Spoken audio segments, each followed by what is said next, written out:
Today we talk about how can you download personal data on your Samsung Health app. We're going to figure out the solution or know how you can do that on your app. So all you have to do, just go down, click here on my page down here.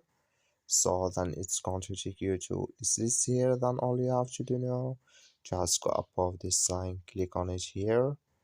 Then it's going to show for us a list like this, and you click here on settings.